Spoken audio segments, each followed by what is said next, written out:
હા ભાઈ, બેબી આવી છે, ઘરે બધા જ બહુ ખુશ છે.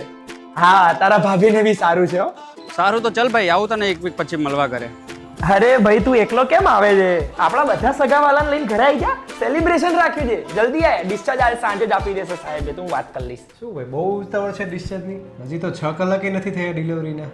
તમને ખબર છે કેટલી તકલીફ પડી શકે?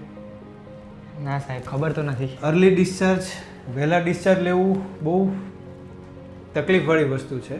દર્દી સેફ, સારી કન્ડિશનમાં હોય અને ડૉક્ટર સલાહ આપે પછી જ ડિસ્ચાર્જ લેવું બહુ જરૂરી છે.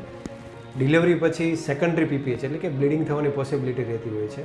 ઘણીવાર થોડો બ્લડ જે આવતું હોય છે એના લીધે ઇન્ફેક્શન થવાની પોસિબિલિટી રહેતી હોય છે. જે નવજાત બાળક છે એને ઇન્ફેક્શન લાગવાની શક્યતા બહુ જ વધારે રહેતી હોય છે, કેમ કે એની ઇમ્યુનિટી ડાઉન હોય છે.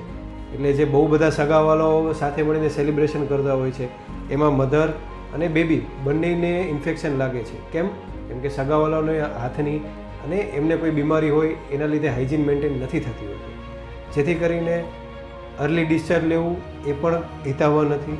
અને બહુ બધા સગાવાલાઓને સાથે રાખીને સેલિબ્રેશન કરવું એ પણ હિતાવહ નથી. તમે સેલિબ્રેશન અવશ્ય કરો, પણ અમુક સમય પછી કે અમુક મહિનાઓ પછી કરો તો બાળક અને મધર બંને માટે ખૂબ જ સારું છે.